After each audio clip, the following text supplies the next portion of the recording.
Yo, what's up, Mac? How are you, man? All right, perfect, perfect. I forgot like we're friends on here, so I can just call it. Have you been keeping up with today's latest events? I mean, it's not much, but the um Yeah, the Tory yeah, it's Lanez. happening right now. Okay, so the Tory Lanez Mega Stallion case is now in deliberation. Yeah, I'm wondering what's your thoughts so far. There was some I won't call it fake news, but somebody jumped the gun and kind of like kind of taking pictures of a document. But apparently, there's two versions of the document. One says guilty, one says not guilty, and they took pictures of like three different ones for the three different charges. But that's not exactly what's happening. Um, what's your thoughts so far?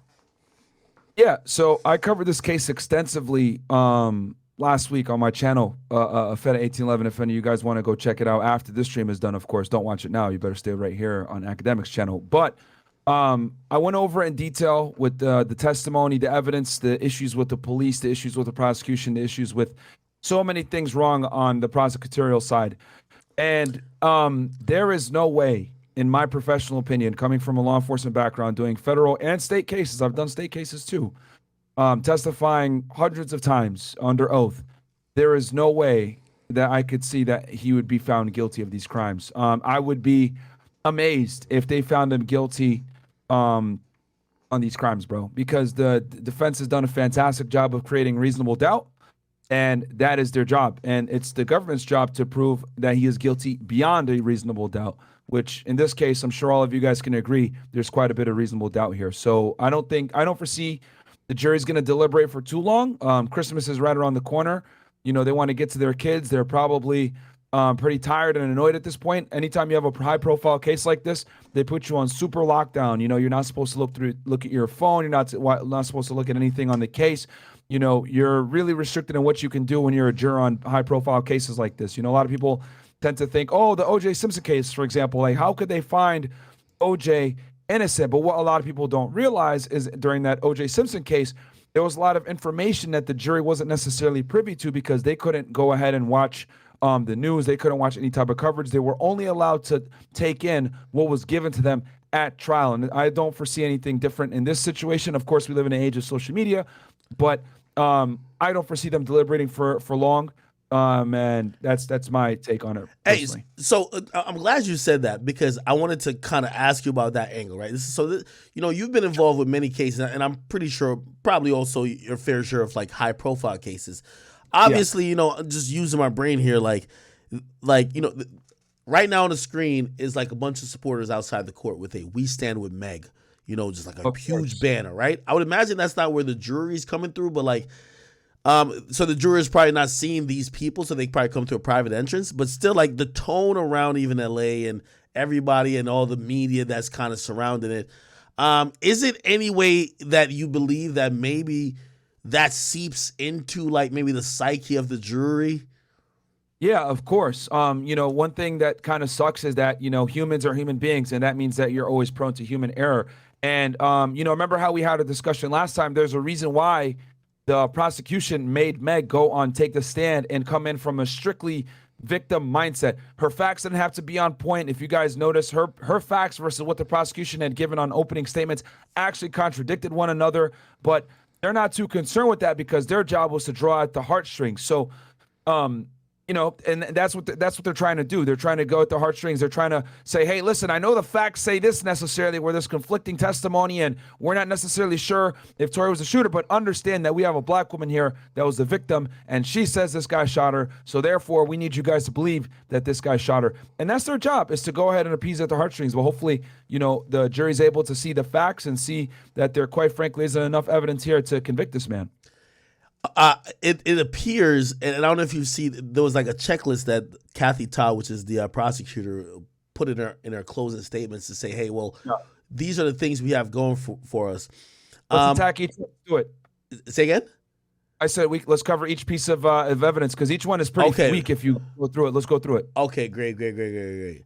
And by the way, Chad, if you're wondering, we are waiting for a verdict. I think there's about probably an hour, probably less than an hour that until the judge is going to dismiss them for the day, and they got to decide if they're coming back tomorrow or Tuesday. So we're in the waiting game. Nancy Dillon actually put this out. I'm going to put it on the screen. Give me 1 second. Or actually, maybe what? Okay, here we go. Let me make this a little bit smaller. And keep in mind, this is the prosecutor that kind of came up with this thing to try to simplify it. I don't know if you have to wait for the stream to update that you can see it, but yeah, I can see it. Okay, I can see perfect. I screenshotted it, so I got it. Okay, so I went down this and I gave my opinion. I want to hear your opinion. Yeah, so we could start with the jail call first. So as you guys know, with jail calls, right? Anytime you're arrested, every call that you make is recorded, and the government does use that against you every time. I mean, I've convicted quite a bit of people and gotten quite a bit of evidence from jail calls on my cases. So the jail call, at best, man, I mean, it's him apologizing profusely. You know, it's like, oh, I'm sorry. But one thing that the prosecution doesn't really want to say is that Tory never overtly said, I apologize for shooting you. He just apologized. And now that we have the facts of the case, that there was a big argument and a fight that, to be honest, started with him, between him hitting on Kylie, between him exposing that Meg is a whore, between him, airing her out in front of Kelsey. Like, that started the fight, which broke up the friendship, because so there's plausible deniability that he didn't necessarily apologize for shooting. Rather, he was apologizing for breaking up a friendship between two friends. So that's number one with the jail call, right? Then you got the apology text, which pretty much works in tandem together, where he was apologizing, but again, we don't know the context under which he was apologizing. So it can be construed again that he was apologizing because he broke up a friendship between these two girls. And then you got the help text. Well, we know that the bodyguard, to my knowledge, unless something changed, didn't testify, correct? Yep. So the only witness that received the text couldn't even testify to give the context under which the text was given. Also, you got to remember, Kelsey took the fifth. We don't know if she was a shooter as well. So it's totally possible that she sent that help text to cover her own ass, knowing that she shot off a gunshot as well. Hey, hold on. I don't mean to cut you off, but I also, and I know I really, I went through this already, so I want you to give just what you think. But you're gonna notice on this list, when it gets to Kelsey in like the little columns or the rows or whatever, they're only alluding to what Kelsey said, not on the stand under oath.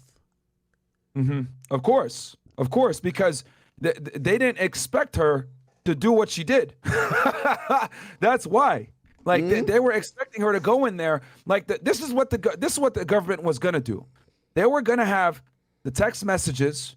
They were gonna have the phone call. And even though Tory didn't admit to shooting, they were hoping that Kelsey was gonna get on the stand and say, "Yeah, he shot her." So therefore, you would be able to go ahead and use this circumstantial evidence, right, to paint a picture and say, "Okay, he shot her." Right, with everything working together. This is how the YNW Melly case has been built together. You don't necessarily have the smoking gun, but you have a bunch of circumstantial pieces of evidence when put together make the case. The problem here is that the prosecution was extremely reliant upon her testimony to come in and go ahead and weave everything together to create a picture. Hey, he went ahead and shot Meg, and we got the witness, an eyewitness that was there to say it. But when she took the fifth, she fucked them up, which is why the prosecutor didn't know how to react. They were kind of thrown for a loop there. Yeah, hold on. And by the way, real quick, I believe we have damn near 40,000 people here. We are waiting the verdict, if there's going to be a verdict today. And I'm here on with Myron Gaines.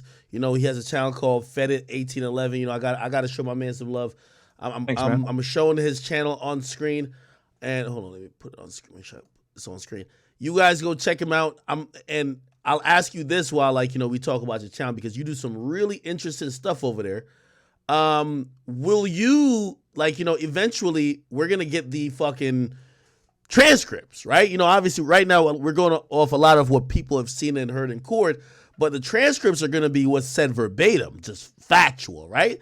No matter what unless it kind of goes the way, we already feel like it's about to go, do you think that's something that your channel, because again, what people also don't know, they said, oh, Ak must have been in the discovery to get some police reports. I keep saying all that credit goes to you. You've been doing extra digging. You're utilizing resources. And by the way, these things is not, well, you're a former federal agent, so it's not like you're trying to break the law.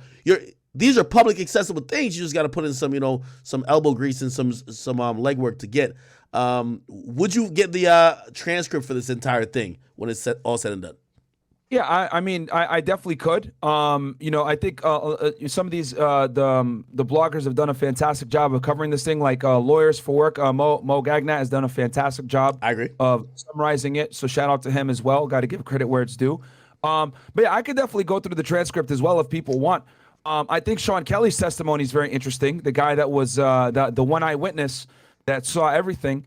But yeah, man, I mean, Meg is going to go ahead and try to posture and say she's going to sue bloggers and sue people that are covering the case, blah, blah, blah. But at the end of the day, it's the First Amendment.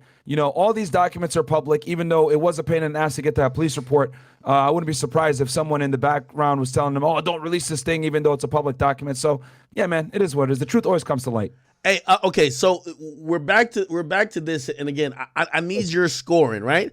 So yeah. I forgot where you left off, but jail call. Are you Kelsey help text is where I left off. Okay. So jail call and apology text. Are you scoring that as a indictment or not indictment, but something that makes Tory looked guilty? Because I think that's what the X means.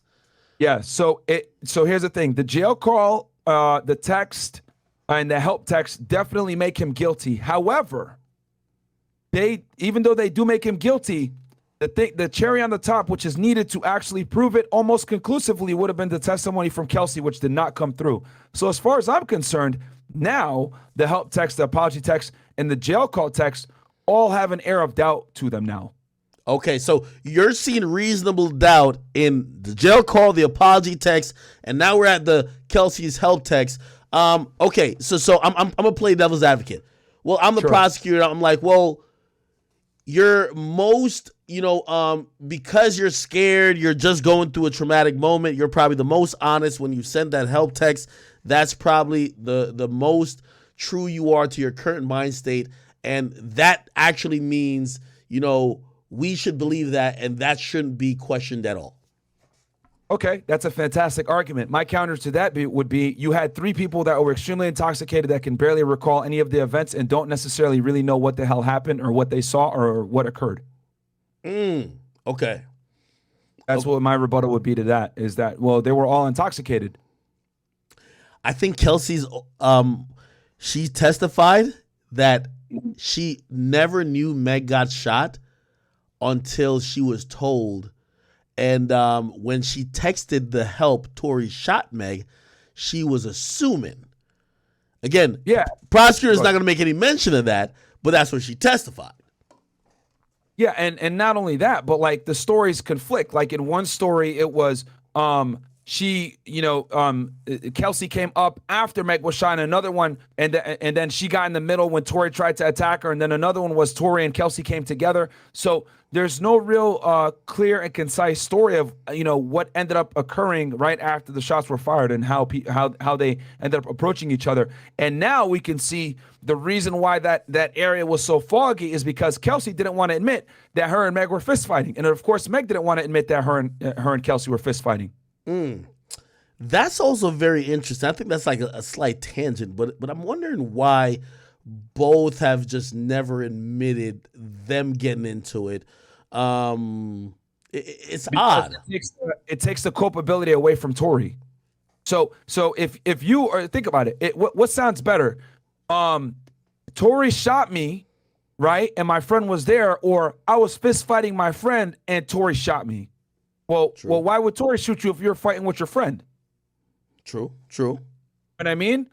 So it sounds cleaner to just say, no, we didn't fight at all. It was Tory, because this is what Hitler did. You know what I mean? He united Germany against the Jews and said they're the reason for our problems, etc. So to be able to unite people, right?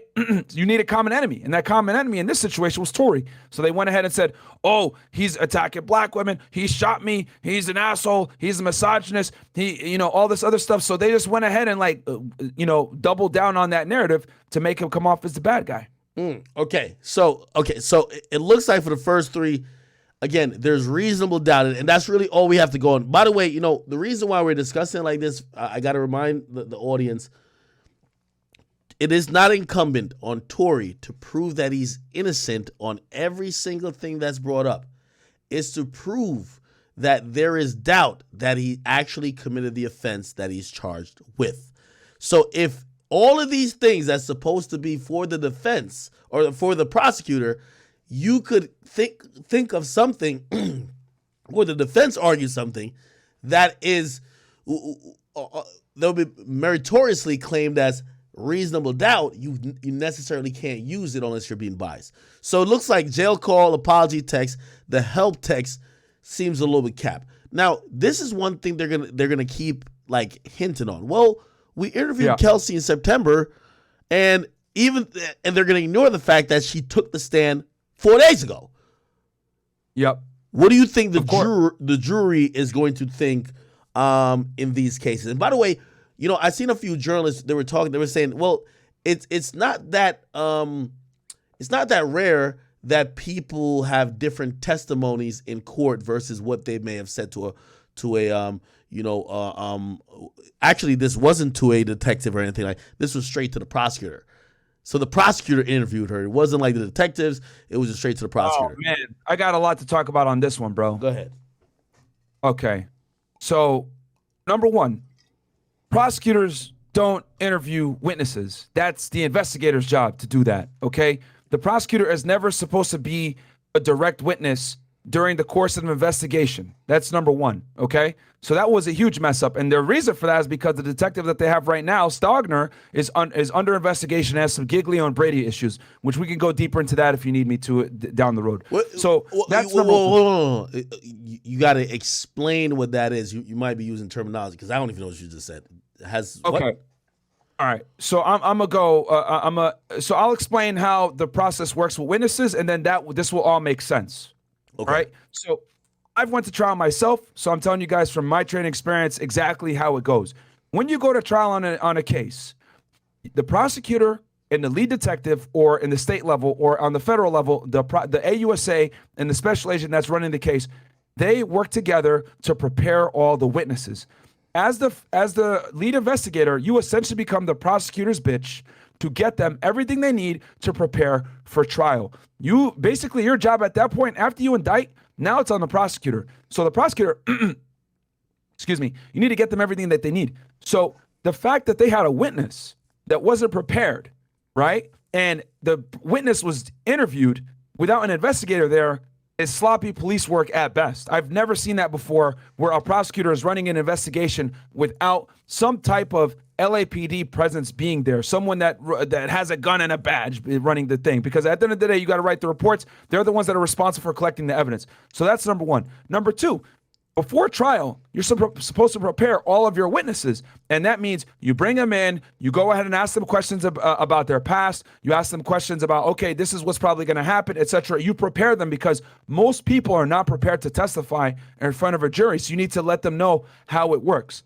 Then all the law enforcement people, right, that are going to testify need to be looked at for Brady and Giglio issues. What this basically means, without getting into too much of it, is that you need to make sure that all the police officers, all the detectives, everyone that's going to be called as a witness from the law enforcement perspective doesn't have any issues with candor, criminal investigations, internal affairs investigations, issues with lying in the past, all this stuff. And if they do, the prosecution... Hold on. I got to slow you down because, again, we're dealing with people who have never really been, you know... And no worries, I'll clarify whatever you need. When you say candor, like, you got to explain all these things, you know what I mean? Because I ain't gonna lie, I don't know some of these stuff. So, like, no, you good, man. Don't worry about it. So, as candor, basically, like, is not being fully truthful, like omitting facts, like lack of candor, right? Is what it means. So, when you're a law enforcement officer, right, the one thing that will kill your career is getting caught lying, whether it's under oath, lying to internal affairs investigators, lying on the stand under oath. Any of this stuff will mess you up. Lying to an AUSA, this stuff will fuck you up with your credibility in the future. What about lying on a search warrant or lying? Yes. Yeah. Okay.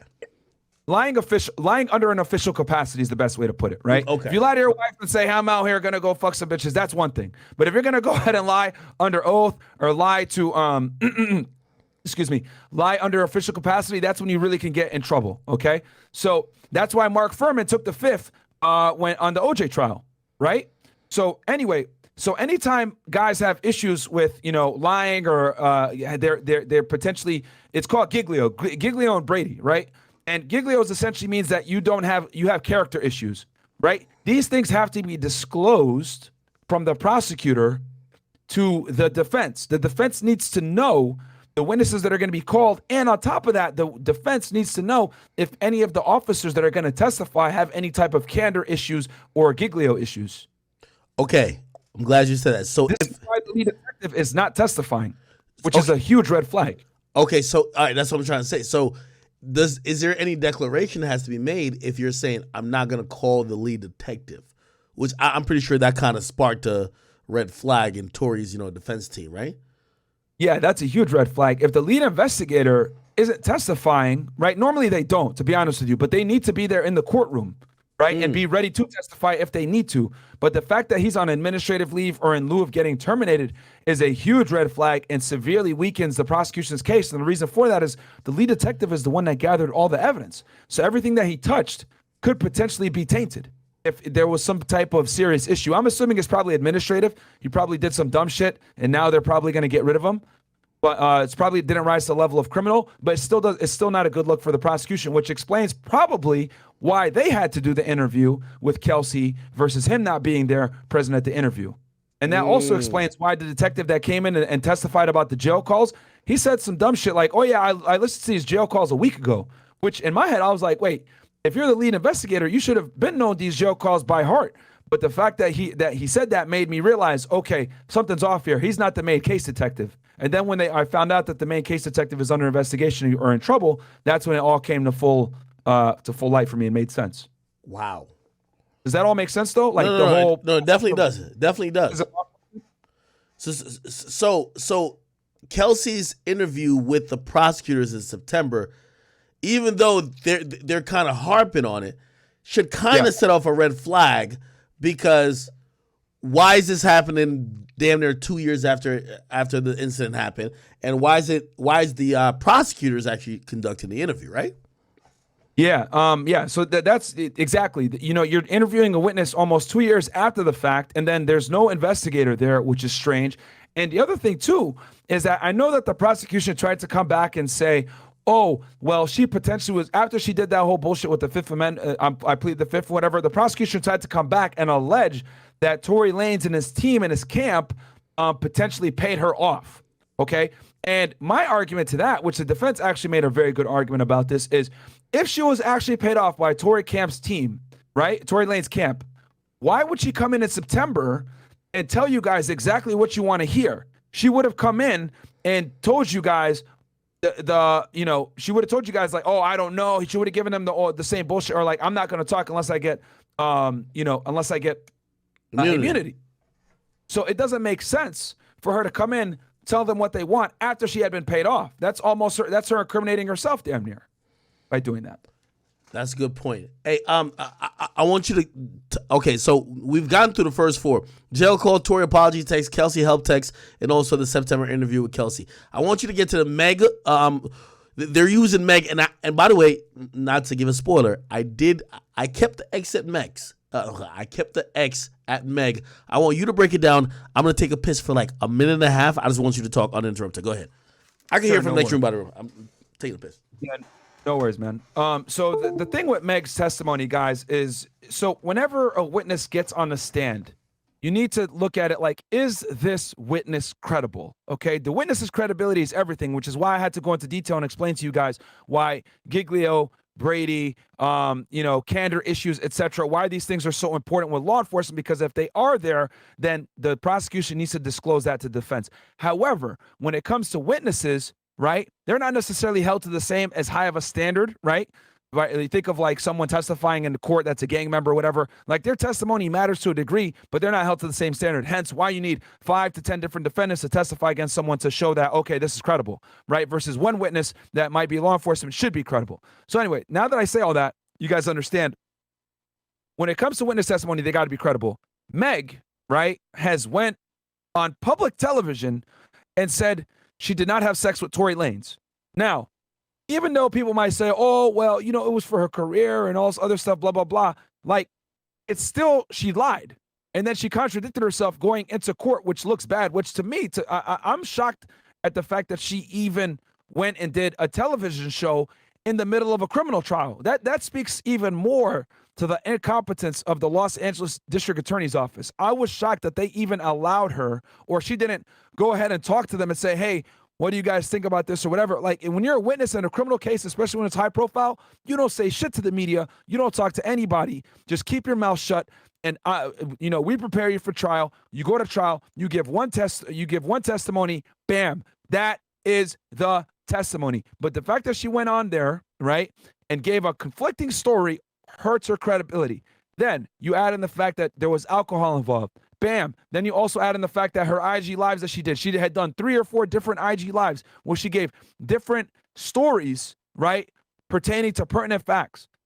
All these things hurt her and hurt her credibility. Okay? To be honest with y'all, the only reason she's getting so much credence to her story is because she's an African-American woman. She's crying. She's making herself out to be the victim. She said that Tory shot her, etc. And she's able to galvanize, right, a certain community to feel sorry for her. She got a bunch of clowns right now standing in front of the courtroom in the face of strong evidence that Tory may be innocent, and they're saying, we stand with Meg in the face of facts. This is a crazy clown world that we live in. It's not about facts anymore. It's about feelings. So Meg's testimony is 100% dependent on feelings, not necessarily facts. Her story, if you guys pay attention to it, contradicts the opening statement from the prosecution, which is insane to me. So she's not a credible witness whatsoever. Wait, hold on. Okay, back by the way. Okay. Yeah, sure. How does it contradict it? Explain it, because I thought so too, but I'm forgetting. It's been so much info. I feel like I'm forgetting shit in between. Help us. Okay, so let me get my notepad real quick because I actually wrote this down. Give me 1 second. Perfect. By the way, thank you. If you guys are in here watching, we are awaiting the verdict. We're getting close to the time that if it doesn't happen very shortly, we're going to be either pushed to tomorrow or we're going to be pushed to Tuesday. Again, I believe, and I'll ask Myron what his opinion is, if they feel like they're getting close, I think they're going to just do tomorrow. Maybe they go to lunch and then they could get it over with. But I feel like if they're so divided and they're arguing over like simple and basic stuff that they might have to take a couple of days, I think it's going to be Tuesday. Keep in mind, I think Tory's team has made decisions to say, hey, listen, we don't want to lose jurors. We feel like we've ran a good case so far. Remember, Jaquan Smith, who's the driver, nobody can find him. He shows up the last day, and he's supposedly ready to testify for Tory. They said, well, if you're going to have him testify, the prosecutor says, we're not ready. We ain't talked to him yet. We want to continue this after Christmas, and then he could testify. Tory says, fuck it. We don't need him. Let's go straight to the jury. So Tory wants the decision before Christmas. You know why? You don't want people who haven't seen all the fuck-ups that the prosecutor has made to probably get off. By the way, apparently they're down to 2 more alternates. So they replaced, I believe, like 1 or 2 people. They're down to 2 more alternates. They want to get the goddamn verdict in by tomorrow, okay? But it's not up to Tory. It's up to the jurors, okay? Let me know when you found your notepad. Let me see who else is in the building. Okay. Yo, chat. Y'all are... Hey, listen. This is one of the first times we've actually analyzed a trial that has gone to a jury, a jury decision. All right. I found my notes. Perfect. I had to dig from the other episode. All right. Thank you, brother. So the prosecutor in the opening statement said that, and this is a very important detail, guys, okay? In the opening statements, the prosecutor said Kelsey went to Meg after she was shot, okay? And after she got shot. And then she got to Meg, and then Tory approached Meg after she was shot, and Kelsey got in between and fought Tory. Tory started beating on her, which is why the nail and the necklace was on the floor. That was what the prosecution said. However, Meg said she got shot, and then Tory and Kelsey came at her at the same time. That's very important. Yeah. Because in one situation, the prosecution saying Kelsey and Tory fought each other, right? And then in the other one, she's saying, oh, they both came at her at the same time after she was shot. But she doesn't mention necessarily that they fought each other.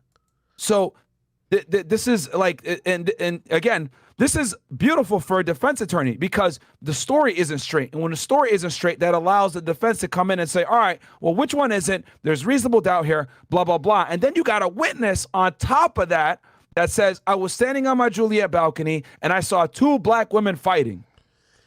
By the way, I don't know if you saw. So Nancy Dillon today, right? She put out like this. I don't know where this paper would come from, but it says factual information, and ironically, she cropped out the part that said eventually it got to Kelsey and Meg arguing. She only left in the part that said that they were arguing with Tory. You know, because obviously, and by the way, you know, on social media, it's driving the narrative that Tory's just some maniac that was arguing with a woman and just pulled out a gun. Everybody seems to be downplaying the part that Kelsey and Meg were arguing, then eventually allegedly fought, then there were gunshots. I know why they downplayed it. Go ahead. The reason why they downplayed it is because that fight was directly tied to Meg's promiscuity, which will do what? Affect her career, affect her reputation, her ability to potentially navigate the music and entertainment industry in a certain way. That is why that fight was from Meg's promiscuity. That's why.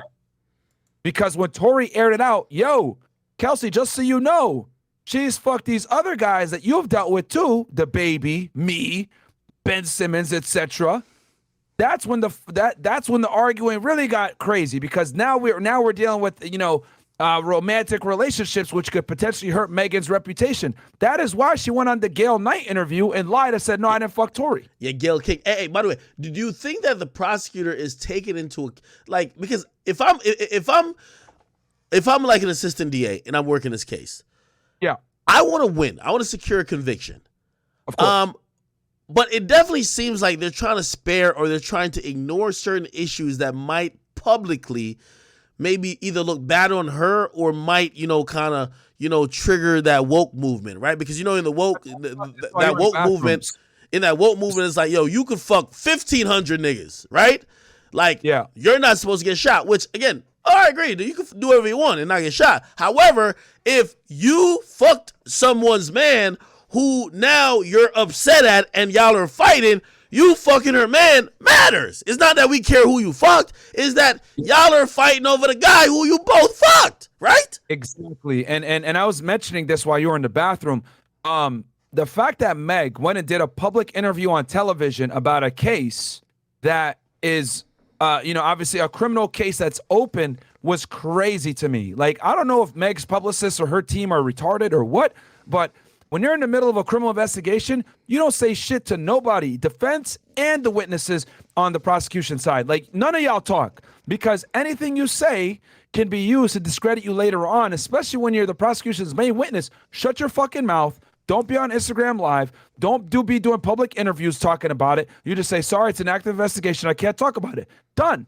But she wants to go on there and say, oh, I didn't have sex with Tory. Oh, I'm doing this. I'm doing that. I'm the victim. Oh, my God, my life sucks. All this other bullshit. And what she effectively did was she put herself in a corner. She gave herself a story, and she had to continuously try to stick to that story in the face of contradictory facts, not just evidence. Facts. You did fuck Tory, contrary to what you said before. So if you're going to lie about something small like that, well, you probably are lying about other things that are bigger as well. So that's why it hurts her credibility and why I think her testimony, quite frankly, is not credible. And on top of that, let's add in the fact that not only did she lie, but she was also extremely intoxicated during the event, and she did not disclose extremely important, relevant factors, such as the fact, well, until she was under oath, of course, that she and Kelsey were fighting over men. And that's, even though I know the prosecution, and you made a good point, yeah, the prosecution might not want to come off as, you know, being judgmental of her sexuality or whatever, but it's extremely relevant to the case because the entire argument was contingent upon Megan making bad sexual decisions, which caused her to get in an argument with not only Tory Lanez, but Kelsey, and the prosecution doesn't want to acknowledge that. Hey, listen, I want to read this, and I want to ask you, you know, by the way, I scored Meg taking the stand as pretty much, hey, she did what she needed to do. I couldn't say that she fucked it up or fumbled the ball there. She did a good job on the stand. She actually got the jury to feel sorry for her, which is what her job was. She actually did a good job on the stand, even though she lied. Okay, perfect. So I wanted to read this, and this was said in closing statements. Okay, and this is what the prosecutors said. Give me one second. I can see it too. I got you up on the computer here, so I can see it. Okay. Where is it at? Okay. Here it is. Okay. Okay, right here. And I think that this was a huge reason. I think this was to fuck with the jury. And let me read out the statement, right? Jurors saw a PowerPoint slide with the photo of Meg and a quote from her testimony last week. The quote said, "If I would have known that coming out and speaking my truth would come with people agree with me being shot, if I would have known, I would have started to lose my confidence and started to feel like, damn, maybe I should be dead." I think, keep in mind, that's what, she kind of alluded to suicide in her statement, right? Yeah. Or possibly, let me just clear that up, wishing she was dead, okay? I think that's a better description. Wishing she was dead, or that she didn't, quote unquote, survive.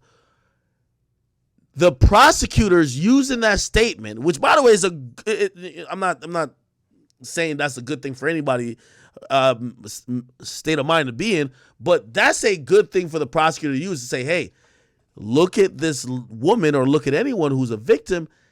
Yeah, they're such a victim. They wish they didn't survive. You have to get justice for this person. Yep. What do you think that does in the sense of, like, even closing arguments? Do you think emotion might overpower certain facts in the sense of, hey, there is reasonable doubt, but the emotion that might be lumped up into it, you might just say, fuck it, I'm going emotion? Yeah, I mean, this is all the prosecution has left now, man. To be honest with you, they no longer have the facts on their side. They have emotion and Meg's testimony and trying to get people to draw at the heartstrings, and that's what they're doing. Like, this is exactly what Amber Heard did when she took an L, saying like, "Oh my God, I came out and I came out with the truth, and you guys all discredited me and made me feel bad. People like you are the reason why women don't come out after they're assaulted, blah blah blah." But the reality is, they're mad that the facts and the truth came out that no, you're not a victim like you say that you are. Okay, you're not, and a lot of times, let's keep it 1,000. I mean, I'll just use a little bit of bias here. I'll keep 1,000% transparency. Women, quite frankly, rarely could take L's. A lot of times, they don't want to go ahead and deal with the consequences of their actions. Amber Heard. Hey, give me 1 second. Breaking news. According to Megan Cuniff, she works for LA Times, but also Law & Crimes. She says the jury in Tory Lanez trial will be coming back tomorrow at 9 a.m. for continued deliberations. By the way, not to cut you off I know you're on a sequence of thoughts. I had said if they're coming back tomorrow, they might be closer than further, because if you're on further from a decision, just come back after Christmas. Like, why come back, on the 23rd when the judge is offering you to come back on the 26th to continue this whole thing? You know what I mean? I think they can finish tomorrow. No, I think we'll probably have a. I wouldn't be surprised if we had a verdict by tomorrow for sure. But yeah, no. I mean, what I was gonna say to finish up was that the prosecution, all they have left now at this point is emotions and trying to pull at the heartstrings, and that was in their closing arguments. Like, you have a victim here, do the right thing. We know Tory was the shooter, blah blah blah. Same thing that Amber Heard did. Oh, well, this is the exact reason why women don't come forward when they're assaulted, blah, blah, blah, contrary to the fact that we have recordings of you actually beating up on Johnny Depp. Like, a lot of these girls don't want to take L's, bro. So if in your opinion, right, if you had to go solely off of what Meg's testimony is, right, and what we've heard and it's been reported that her testimony was, granted, we do know some public things that she said in the media, she said on live, that may have contradicted, but it's a lot of things to consider.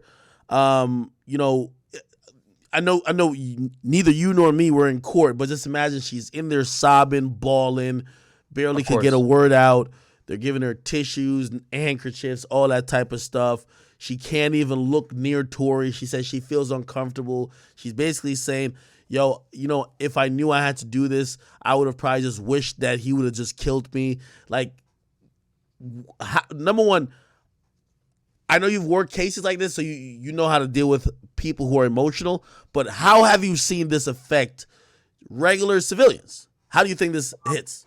It can affect them a lot. You know what I mean? I mean, at the end of the day, like I said before, human beings are prone to emotion. And it's very possible that they're going to be like, Tory Lanez was the shooter. I don't care what anybody says. And, even in the face of evidence, like, I believe her. Like, she seems believable. She's a woman at the end of the day. Believe all women, right? We live in this crazy clown world where we say whatever a woman says is true and believe all women, which, I think is a ridiculous statement to go by. But, it is what it is. Hopefully the jury is going to go on the side of facts, and there is no way that you can convict this man in the light of all the contradictory evidence, the contradictory testimony, eyewitness testimony that shows that Kelsey and Meg were in fact fighting each other. I mean, I called this months ago.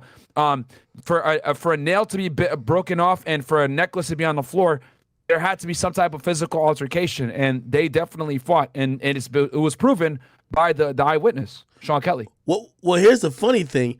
They first started by saying, well, Tory violently attacked Kelsey, but then the prosecutor abandoned that theory because they couldn't get anyone to substantiate it. Kelsey didn't say that happened, and no one else came out and said that was the case. So, again, if you have a opening statements where you promise to hear testimony from even people like, for example, Justin Edison, who was supposed to come and say that Tory confessed to him. He never testified at all. You were supposed to talk about how Tory not only, which, by the way, you didn't charge, but you claimed Tory also assaulted another woman violently, right? She said the opposite, and also you didn't charge him for it. How the heck, when it comes to like a closing statement, how do you make that make sense? And, again, you've been through a bunch of these trials, right? In a sense of just trying to get a conviction.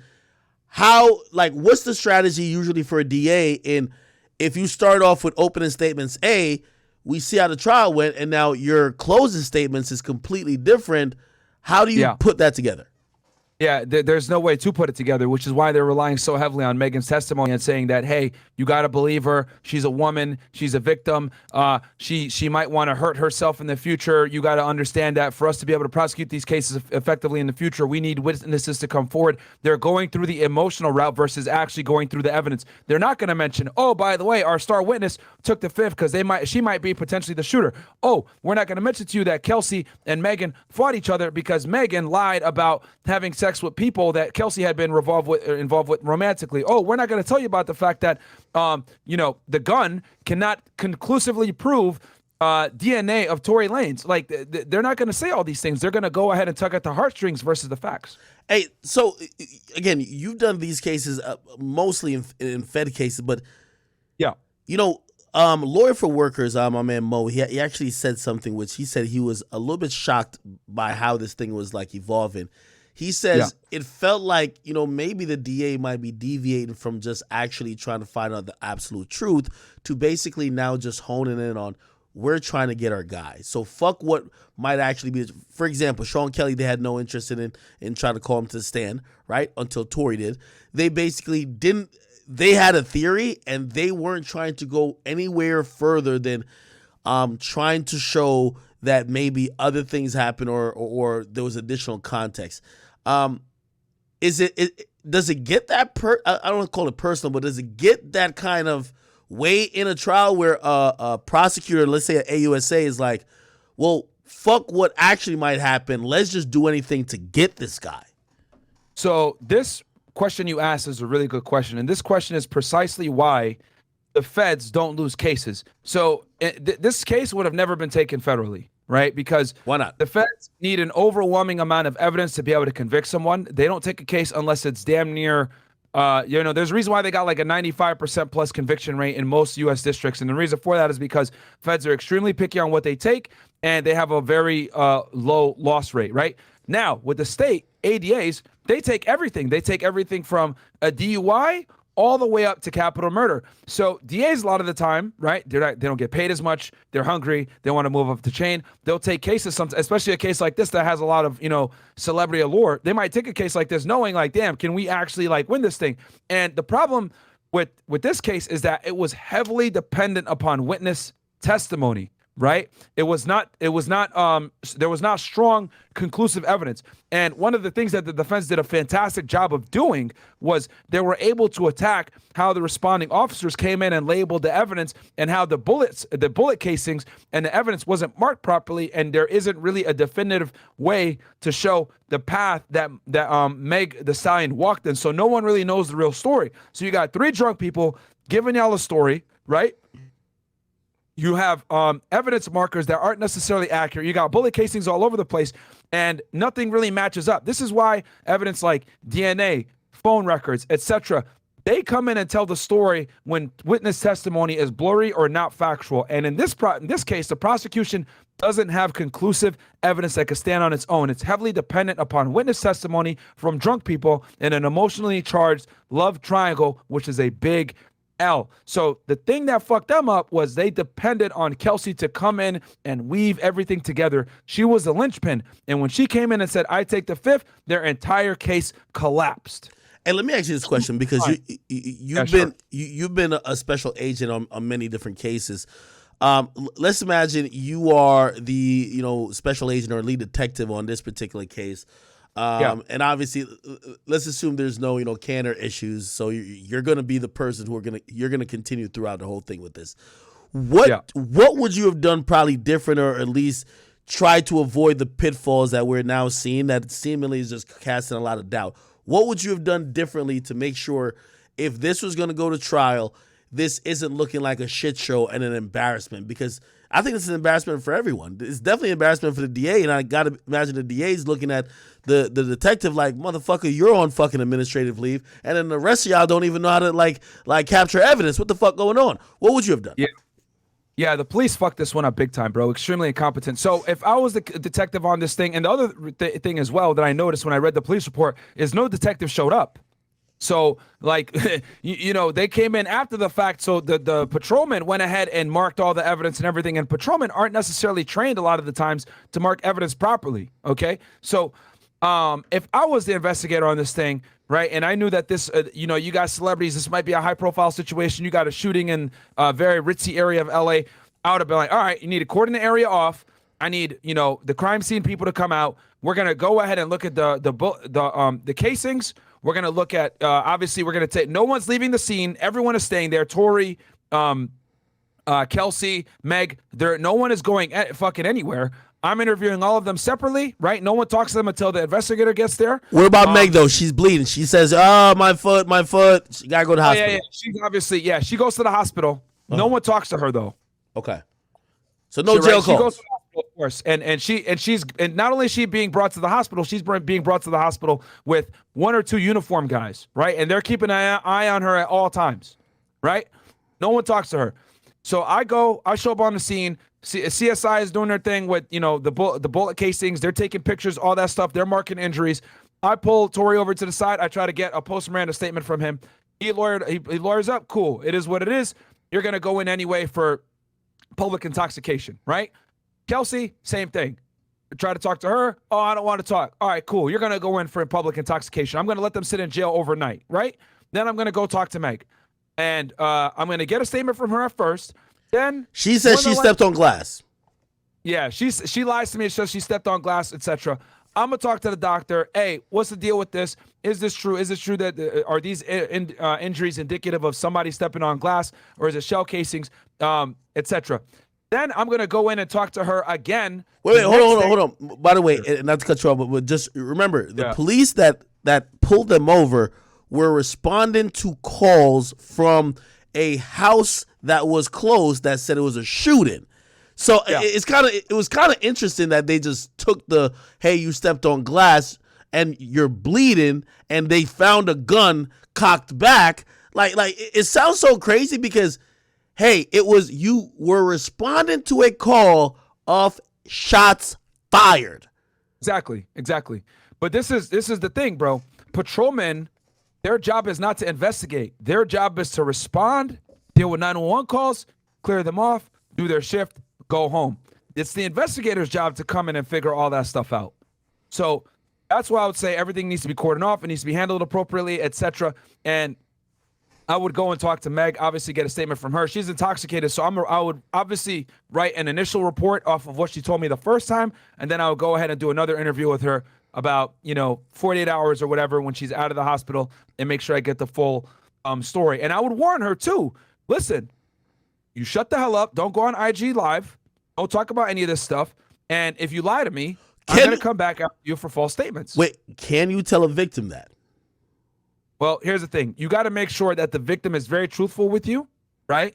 And let them know that you can't seek justice unless they're truthful with you. Okay. You deal with this a lot of times. I've done, human trafficking cases in the past, and this is kind of an issue with human trafficking victims. Human trafficking cases are extremely contingent upon witness testimony. So for you to be able to go after the person, you need them to be honest and tell you what was going on, and you can't seek justice unless they tell you the truth about what actually happened. Okay. So you have to go that route where you let them know, listen, I need you to be honest with me. I know you're a victim, but if you want justice, I need you to tell me the truth. But don't lie to me. Send me on a wild goose chase, because I will come back after you. Okay. So you're kind of letting her know. Yeah, man, because it's a big, huge spend on police resources, time, etc. when witnesses lie and send you on a wild goose chase. So you got to let them know there's consequences if they lie. And I would tell her, if we're going to do this, you can't go on IG Live. You can't go give interviews. You can't do none of this stuff. Okay. So say she still lies. You later get a call, maybe the next day or day after. The doctor calls you and says, hey, listen, we have to do an emergency surgery. She had bullet fragments in her foot. I know she told you she stepped on glass. Keep in mind, you're the investigator. What do you do at that point? Because I think this is where people are saying, based on how this unfolded, it's kind of surprising that this was actually taken up in charges, right? How do you treat this? Yeah, so this is where the prosecution messed up. So this is very common in state cases. They kind of shoot first, ask questions later, right? And that's a big difference from the feds. So what the state will do a lot of times is they'll have some evidence and they'll say, fuck it, let's just arrest them and then put the case together as we go along. The feds don't do that. The feds investigate. They indict you, and then they come 6 months, a year later with an arrest warrant and get you. And then when they do get you, they already got everything that they need. But the state arrests first and then ask questions later, which is a problem because when you arrest someone, the clock starts, right? So I wouldn't even have arrested Tory Lanez knowing the stature of who he is, knowing his celebrity status, etc., until I had my ducks in a row. Let me ask you this question, right? So but this was a DA's office wanted some clout going after a celebrity, which was a big mistake. You can't do that. So let me ask you this question. Like, now in hindsight, and I know we're in hindsight, so we're Monday morning quarterbacking this thing, right? Of course. The majority of what the prosecutor was going to rely on for trial was basically Kelsey repeating what she said 2 months ago. Think about it. She needed to repeat what she said 2 months ago. So let's act like she didn't say nothing 2 months ago. If they didn't have what she said 2 months ago, why has this been a pending trial for 2 years? What were they going to rely on otherwise? Well, this is a very common situation with a state case.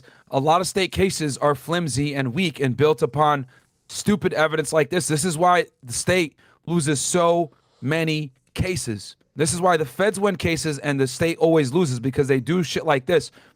Sloppy police work, arresting and charging people without sufficient evidence, dropping cases left and right. The only reason they didn't drop this case probably is because there was a celebrity involved and they would have looked crazy if they dropped it. So they said, fuck it, I guess we're taking it to trial. But when you're dealing with someone like this that has the money to defend themselves properly, you need to come in with an indictment. You don't go after them and just arrest them on some, let's just arrest them because we think we got enough evidence. We got one witness and et cetera. No, now you're seeing the case unravel in front of our eyes because they didn't do the work up front and properly indict it with evidence and have their witnesses ready and secured and prepared for the trial. So essentially, if you couldn't have, if you could ascertain like a statement. One more thing I was going to say. Go ahead. The difference feds and the state is this. We have a saying in the feds: when you indict with the feds, the AUSA is ready for trial. That's not the same as the state. Yeah, so what was that? You want me to repeat it? No, I'm asking, is that not the same in the state? I think a lot of times we usually think that's the same all around.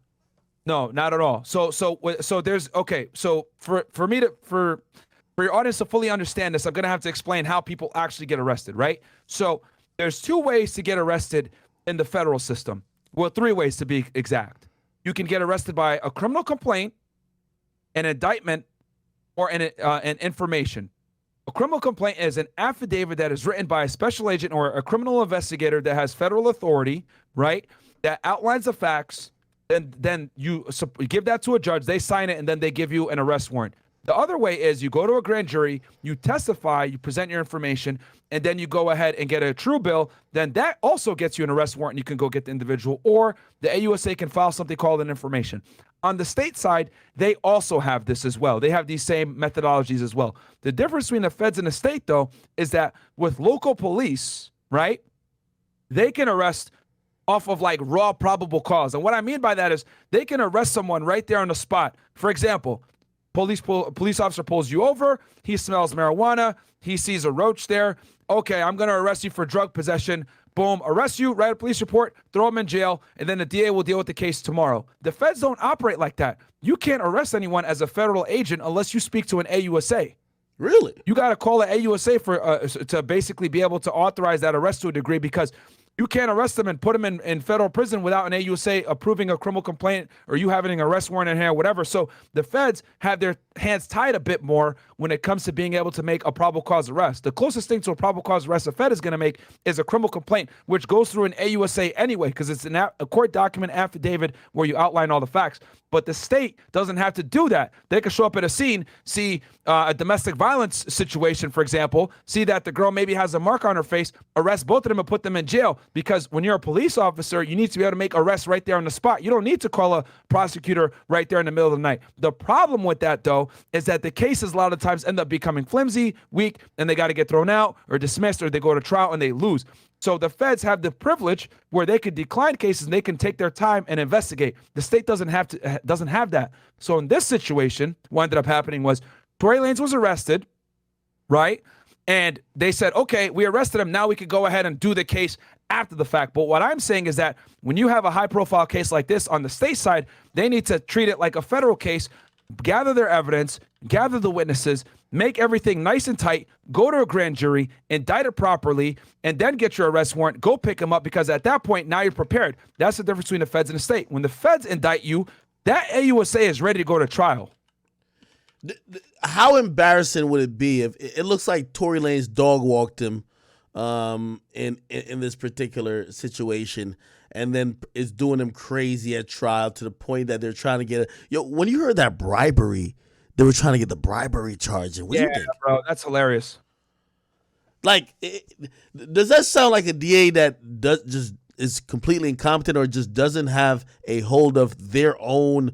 Because I know they're trying to say the bribery charges are for when he first allegedly shot her, but really you could tell this was kind of like, no, we still think you're affecting the people in the trial, so we're going to charge you for what we heard back then. Yeah, from the way they did this investigation, looking at the evidence, etc., this DA is extremely incompetent. The police extremely incompetent. I'm actually shocked that the district attorney's office of Los Angeles would have such a monstrous L public like this, and for them to treat a high-profile case with this recklessness is crazy, bro. And for them to go ahead and try to hit Tory with a bribery charge proves what I said earlier. The state will throw charges at you with little to no evidence because they can. The feds would never do that.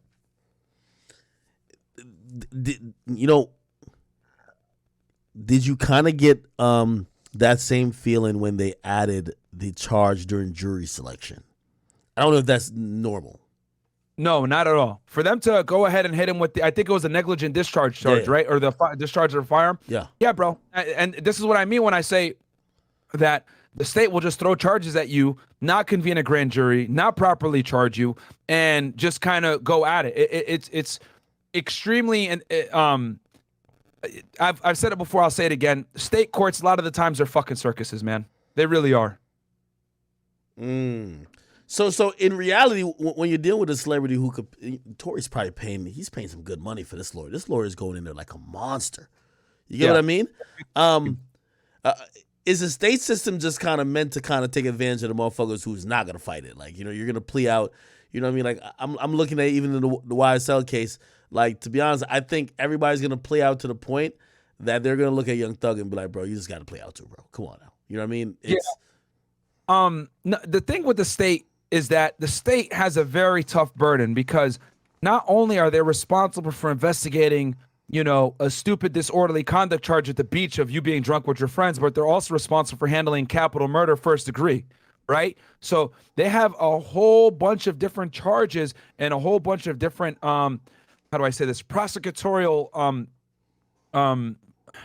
responsibilities that fall upon them, right? The feds really don't do as many cases as the state for obvious reasons. So the feds are able to take their time versus the state is not, right? A typical ADA might be carrying 100 cases, versus a typical AUSA might only carry 10 to 15 cases.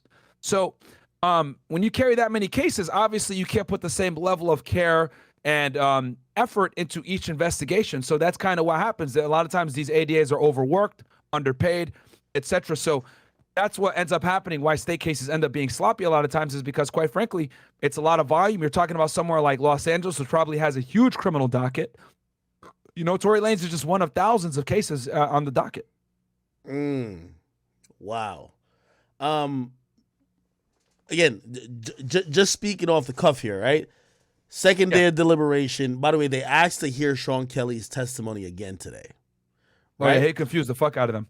Yeah. What would you feel like? Obviously, I kind of got your opinion on what you feel going into the entire deliberation, but even the fact that they didn't reach a verdict, they deliberated for about like 3 to 4 hours today, no verdict. Which, by the way, I believe is fine. It's been a 9-day trial, but they're electing to go tomorrow rather than the week after. Right? What would you think if we had to make, an educated guess on how this thing is leaning? I think there's a very good chance, better than 50% chance, that they're going to come back with a final answer tomorrow. Okay, so I don't know if I asked you this before, but there was some preliminary documents that leaked that basically were saying he was not guilty of aggravated assault and also recklessly or negligent discharge, I believe. They got him in possession. I see that bullshit too. Yeah. Do you think? I would think if they're gonna get him for possession, they're gonna get him for discharging the firearm, because that means they're going off what Sean Kelly said. Like the DNA doesn't say anything, unless they believe what Meg said. And again, if you believe what Meg said, you might also come to the same conclusion and say, well, if who else would have shot to have hurt her? You might convict him for everything. So I don't think that they're gonna believe Meg's testimony enough to find him guilty of all 3 charges, and I just think that's a standalone testimony. So what do you think, if it was going to be one, or do you think it's just impossible that he's gonna be found guilty on any of these charges? Yeah, I think so. So what the very things that you just named, as far as like conflicting testimony, things being confusing, etc. Yeah, I think all that works in Tory's favor, man. I think if anything, you can't. I mean, the DNA, right? Even because it was. If we could talk about the DNA for a second, 2 different DNA experts, right? For the audience, just so you guys know, 2 different DNA experts testified. One for the state, one for Tory's team. And both DNA experts pretty much concluded that if Tory had shot the firearm 5 times as purported, his evidence would his DNA would more than likely be on that gun, because as we all know, when you fire a firearm, there's recoil, there's grooves on the gun. Your skin can easily dig into it after the firearm is shot, etc. So, the DNA evidence can't conclusively say that he was in possession of that firearm, and the witness testimony is all over the place. So what's left? Well, there's reasonable doubt. So I would say it would be crazy for them to convict him of being in possession of the firearm, especially after the fact that we know that Meg Thee Stallion was actually sitting in the front seat initially. So I think a lot of people are thinking, well, if it ain't Tory, it's Kelsey, right? Real quick, I've seen some people floated this out on YouTube on the YouTube live stream. Salute to you guys, man. It's like, I think we're like 30,000+ strong right now. What's the percentage of if you think that maybe Meg shot herself? Some people believe that. I actually don't believe this, but some people are saying, well, what about that? I think the chances of her shooting herself are slim to none. Okay, so if that's not the case, it would be pretty much on two people because there's no GSR on Jaquan, and apparently they tested him for DNA, and his DNA was not found on it, right? If it's not Tory, then if you're now a district attorney, if it's not Tory, it has to be this other girl. Do you kind of look at possible charges? You know, even though you gave immunity, the immunity that was given was only for the testimony. Didn't mean that you couldn't eventually charge her if you actually had proof. Now we're seeing some of the characters pop back up. Justin Edison, which wouldn't help them, but Jaquan, who would be the fourth person who. I feel this case is so sloppy. How do we not hear from the driver, the only sober person there? Yeah, it's actually kind of crazy to me too that they didn't call him as a witness, but it kind of speaks to the prosecution's hubris. They really thought that they had a slam dunk here, and obviously the defenses are going to call him because they don't want to, don't poke the bear. You're good. Yeah, it's their guy, so it's like, why are we going to put him on? You know what I mean? So it's on the prosecution to build the case, not the defense. So it is what it is. I think more than likely, I think Kelsey shot the shots, man. Is it possible that Tory might have shot a shot or two, maybe in a struggle for the gun or whatever? Maybe. But I think it was Kelsey that was a predominant aggressor with the firearm and potentially shot the shots at Meg that injured her. Additional charges, you think? Even though, by the way, and I'm wondering how much this, again, they wouldn't give her, I believe it's called, there's a whole thing about transactional versus use immunity. Oh, yeah. They gave her use immunity, which use immunity is basically they can't use any of the testimony she gave on the day of that trial against her. They did not give her transactional immunity, which is basically damn near a jail-free card because anything that happened that day she would be free of, which they didn't give her that because that obviously you would need the district attorney to sign off on something like that. So they're obviously in court. They don't have the ability to run back to the DA, say, yo, we need transactional immunity for her. So they gave her use immunity. However, they did say on the record that they were not going to prosecute her. So that might have... Is that legally binding? Like pretty much just as good as transactional immunity? So... I would say it's close to it. And the reason why is because her defense attorney would not have let her get on the stand and talk had they not been assured to some degree that they would not come back after her client. So even if Kelsey does, even if they're able to build a case independently outside of her testimony, right? Because here's the thing with situations like this, even though they can't use her testimony against her, that does not stop the police from going and interviewing other witnesses. It does not stop them from going and looking at cell phone evidence, looking at other pieces of evidence that corroborate potentially what the testimony might have said, right? And using that against her. So that is why use immunity scares a lot of defense attorneys. But I think the fact that they gave her use immunity and then went ahead and said, we're not going to prosecute, this office does not seek to prosecute her on the record in trial, and a defense attorney felt comfortable with that, well, I wouldn't be surprised if they don't actually file charges on her at this point. I seen TMZ ran the info yesterday, right? They said, well, Tory was dozing off during jury instructions. This has been a 9-day trial. This is going on for a while. I feel like there is some fatigue. Shit, I'm over here. I'm not even in court. I'm over here chilling, drinking, doing whatever I want to do, and I'm even fatigued.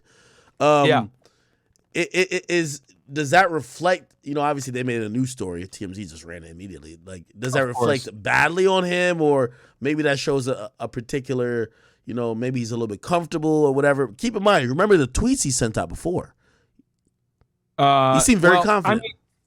I'll say this. For anyone that's ever been to a trial and seen jury instructions from the judge, they're extremely monotonous, they're extremely long, and they're extremely boring. I'll be honest with y'all. And the reason why is because the judge, right, knows that they have to explain it to almost like to toddlers, because you guys got to understand that the law is complex. He needs to tell them, we need you to look at this evidence, not look at this evidence. We want you to be unbiased about this, blah, blah, blah. So he has to be extremely detailed in how he tells the jury to analyze the evidence. So that can be extremely monotonous. And especially after you've been sitting through the trial, to hear it again, I could see what it is. So I could see why someone would doze off, but I could see also on their end why they're saying, oh, well, that doesn't look good on the defense. That might be him being cocky, thinking he got it in the bag. But I mean, if I was Tory Lanez, I would think I got it in the bag too, man. Like, yo, the prosecution fucked this one up big time.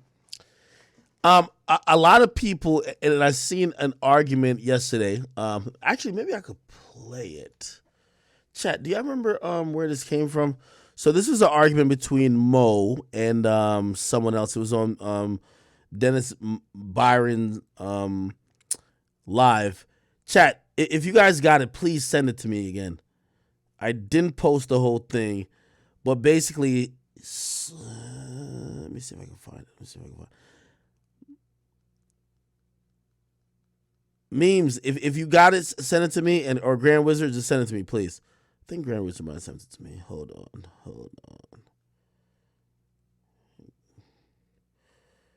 Okay, is it this?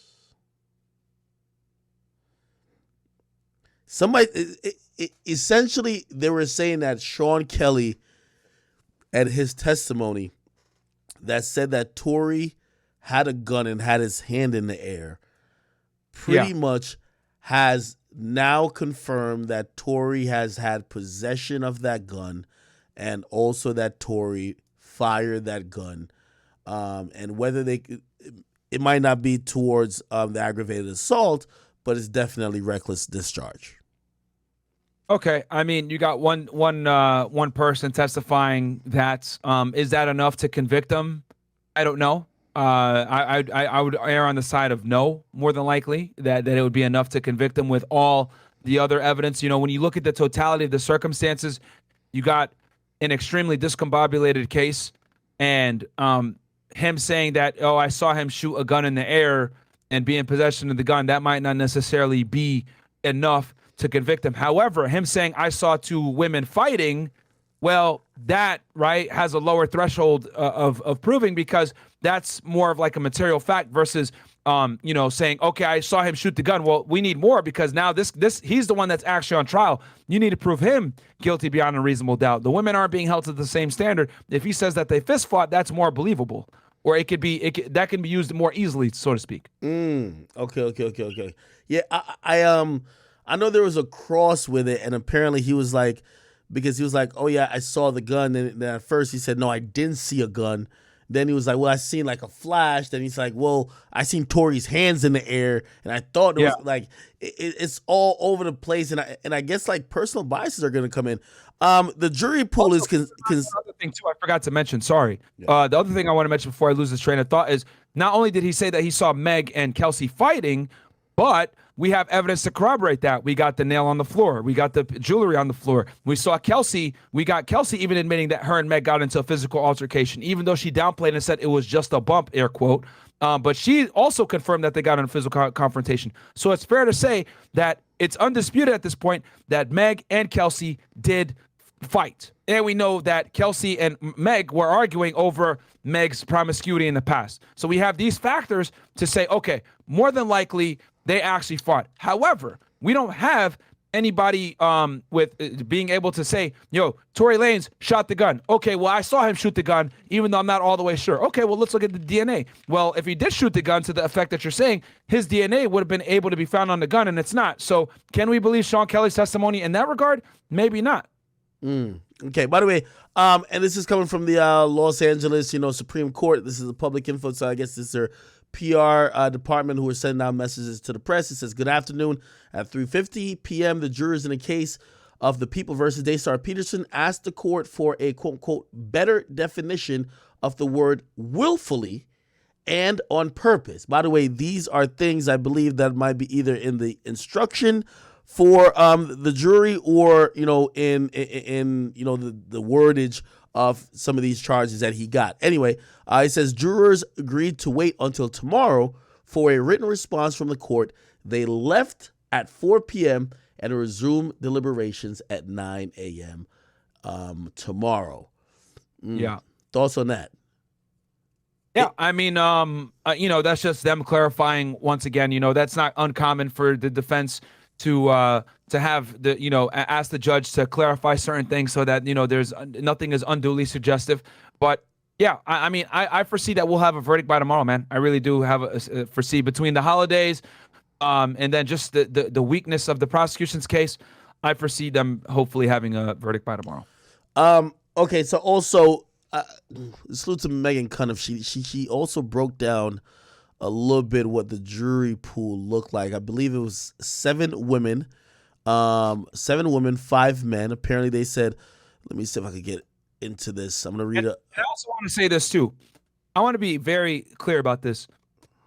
Prior to getting the police report and looking at this investigation, I was like, okay, I'm going to be as unbiased, I'm going to be impartial about this. But after reading the police report, watching Meg's interviews, watching Meg's IG lives, watching the conflicting information, and then going into the trial, like, okay, let's see what the prosecution actually has. I mean, yeah, it's at this point, people might say, "Oh, Myron, you sound biased." Well, bro, the evidence is not conclusive whatsoever. This is probably one of the weakest prosecutions I've ever seen in my professional experience. Okay, I'm going to describe the jury, and obviously, a lot of people are thinking that, oh, maybe if you're a male, you're instantly biased. And by the way, just like you, maybe people thought I had a hint of like leaning one way or the other before this, but as I covered about damn near 8 to 9 hours of information, talking to everybody, reading every possible detail I could for 8 days, you eventually start to feel a little bit confident where you're going. And at this point, I feel like this shouldn't result in a conviction. And I always told y'all, if y'all are looking for the answer of will he be convicted as to what exactly happened, it probably won't be one and the same. The question we're here to answer is, will it be answered if Tory could get found guilty in a court of law of these charges that was brought against him in Los Angeles County? And I just think most of the shit is weak. Anyway, let me start describing some of the witnesses, or not witnesses, the jurors. They said, regarding the jury with 2 women alternatives, the 12 deliberating